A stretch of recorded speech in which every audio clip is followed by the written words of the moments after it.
Assalamualaikum warahmatullahi wabarakatuh. Hello, Miss Saidatun Nafisa and all of our friends. We are from Group 10 and we would like to present about Augustan neoclassical period. For the first, let me introduce our group. There is me, Ringga Yunindar. The next is Desti Nursinjani and the last is Nurul Komariah. Okay, for the first, the history of Augustan neoclassical period. Augustan history, Latin Historia August, a collection of biographies of the Roman emperors from Hadrian to Numerian 170 to 284, an important source for the history of the Roman Empire. The work is incomplete in its surviving form. There are no lives for 244 to 259. It may originally have begun with one of Hadrian's predecessors, Nerva or Trajan. The name Historia August was invented in 1603 by the great classicist Isaac Casaubon. Its original title is unknown, and its authorship and date of composition are also matters of argument. The names of 6 authors of the early 4th century are given in the manuscript itself, but most scholars regard this as spurious and believe that history was written in the late 4th century by a single person. Its point of view is consciously pagan, and the author might have been trying to counteract the growing dominance of Christianity, perhaps influenced by the paganism of the Emperor Julian. The literature of the 18th century, particularly the early 18th century, which is what Augustan most commonly indicates, is explicitly political in ways the view others are, because the professional author was still not distinguishable from the hack writer. Those who wrote poetry, novels, and plays were frequently either politically active or politically funded. At the same time, an aesthetic or artistic detachment from the everyday world had yet to develop, and the aristocratic ideal of an author so noble as to be above political concerns was largely rejected and irrelevant. The period may be an age of scandal, of authors dealt specifically with the crimes and the vices of their world. The first part of the work, from Hadrian to Caracalla, is thought to be based on reliable source and is of some historical value. The remaining parts are considered to be generally less reliable, since they contain invented official documents and letters, and are marred by anachronisms. And the next is the rise of the novel. The rise of the English novel occurred primarily in the 18th century. This does not mean that there was no form of novels before this time. It only means that there was increased release of novels and novelists during this period. The 18th century was a period that lasted from 1685 until 1815. The 18th century marked the period where novels were distributed and on large scale, and a certain level demand arose among English readers. This demand is also due to people's desire for reading about everyday events which went on to shape the lives and actions of fictional characters. Some of the earliest novels include Robinson Crusoe and Tom Jones, which were respectively written by Daniel Defoe and Henry Fielding. It happened that this century was replete with literature and all its forms, poetry, drama, satire, and novel especially. This period saw the development of the modern novel as a major literary genre. Many novelists who revolutionized two sphere of the literature genre can be dated back to this century. These are some of the earliest novels, including Robinson Crusoe and Tom Jones, written by Daniel Defoe and Henry Fielding, respectively. Also, the theater is an art form was not available to every member of the population. The novel was popular because it could reach a larger audience, even those who could not afford a ticket into a theater. It's also important to note that during this period, drama had begun to decline in England. The growth of the novel can also be attributed to the need of individuals to create something new, something different. The social and intellectual circle longed for something completely new yet individualized. The people want stories that mirrored their own lives, stories that had a recognizable nature, and this need birthed the novel.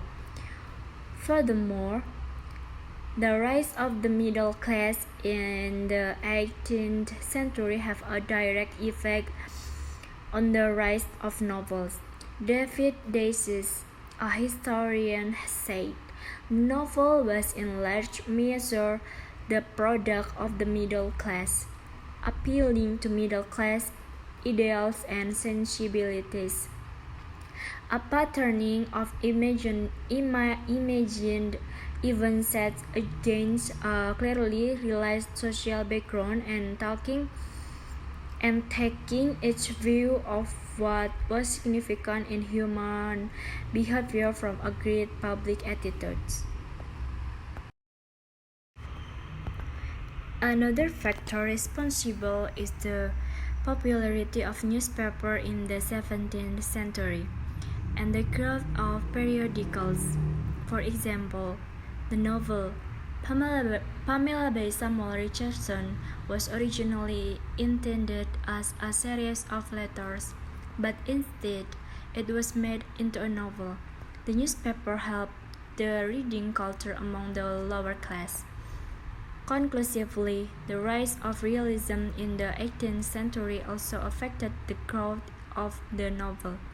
Factors such as reason, intellect, and satirical spirit were all adopted into the novel form and were principal subjects in the realist movement. The rise of the English novel was affected by a number of factors. One of the most significant is the medieval romance and the courtly tales of Italy and France. Translations from classical Greek materials also gave to the rise of the English novel. These thinkers test the efficacy of rational thinking, logic, and knew that their lives and reality as a whole were never going to be the same. They discovered that their lives is humans and others' life, in all its vicissitude, can be enhanced through rational thinking. In an essay called "What is Enlightenment?", Immanuel Kant, the German philosopher, summarized the era dominantly as the dare to know, have courage to use your own reason era. Not only Immanuel Kant's essay came to thrive, but also an influx of other essays. This era saw the evolution of literature. Also, it gave life to numerous essays, inventions, books, laws, scientific discoveries, revolutions, and wars. The major revolutions, the American and French revolutions, were influenced by the 18th century. Just like childbirth, a mother goes through all the birth pains in a layer of the joy she gets to carry through life. The 18th century is symbolic of this because all the rationale behind the chaos finally gave birth to the 19th century, called the Romantic era or Romanticism. Next, the novel After 1750. Adam Smith is remembered by layperson as the father of capitalism, but his theory of moral sentiment of 1759 also attempted to strike out a new ground for moral action. His emphasis on sentiment was in keeping with the era, as he emphasized the need for sympathy between individuals as the basis of fit action. These ideas and the psychology of David Hartley were influential on the sentimental novel and even the nascent Methodist movement. If sympathetic sentiment communicate morality, would it not be possible to induce morality by providing sympathetic circumstance? Smith's great work was an inquiry into the nature and causes of the wealth of nations in 1776. What it had in common with the Mendeleev, Hume, and Locke was that it began by analytically examining the history of material exchange without reflection on morality, instead of deducing from the ideal or moral to the real. It examined the real and tried to formulate inductive rules. And the next, Augustan poetry. In the Augustan era, poets wrote in direct counterpoint and direct expansion of one another, with each poet writing Saturn in opposition. There was a great struggle over the nature and role of the pastoral in the early part of the century, reflecting two simultaneous movements: the invention of the subject self as worthy topic, with the emergency of a priority on individual psychology, against the insistence on all acts of art being performance and public gesture designed for the benefit of society at large. The development, seemingly agreed upon by both sides, was a gradual adoption of all forms of poetry from their older uses. The entire Augustan poetry was dominated by Alexander Pope. His lines were repeated often enough to lend quite a few chills and proverbs to modern English usage. Pope had few petty rivals, but he had many personal enemies and political, philosophical, or religious opponents, and the Pope himself was quarrelsome in print. Pope and his enemies often called the dance beacon of Pope's successful strategizing of them in the Dunciad fought over central matters of the proper subject matter for poetry and the purpose of the poetic voice. Throughout the Augustan era, the updating of classical poets was a commonplace. There were no translations, but rather they were imitation of classical models, and the imitation allowed a poet to feel their responsibility for the comments they made. Alexander Pope would manage to refer to the king himself in unflattering tones by imitating Horace in his epistle to Augustus. Similarly, Samuel Johnson wrote a poem that falls into the Augustan period in his imitation of Juvenal, and titled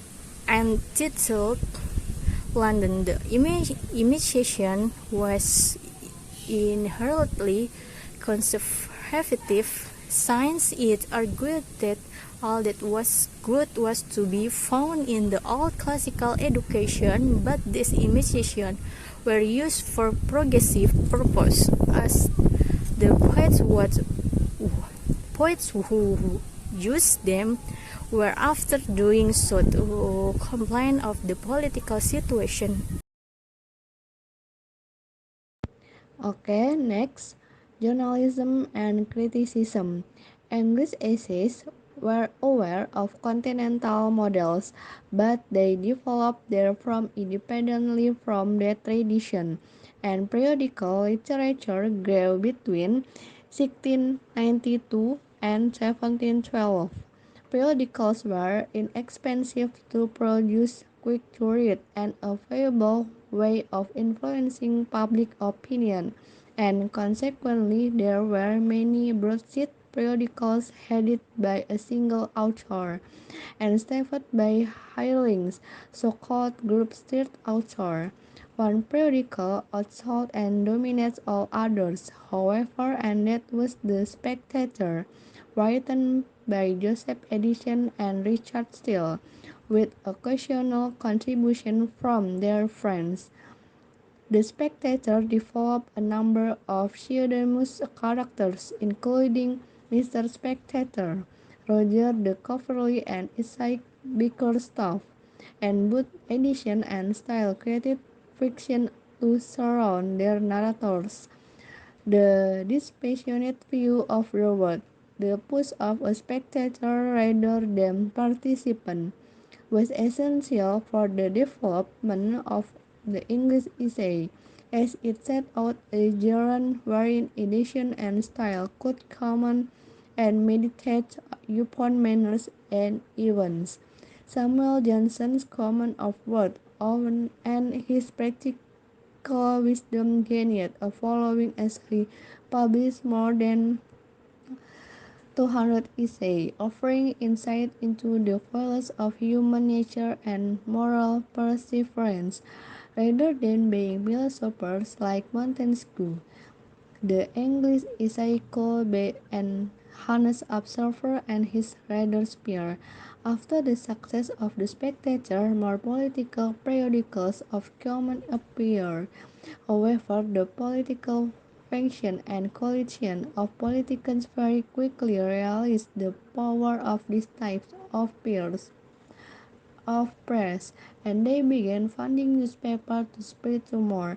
The Tory ministry offered, but hardly 1710 until 1714 reportedly spent over £50,000 sterling on creating and bribing the press, but this figure is known because their successor published it By day, the Wolfop government was suspected of spending even more. Politicians poured papers worth into paper and supported papers, and it was well known that some of the periodicals, like Mrs. Journal, were party mouthpieces. Okay, next, letters and diaries.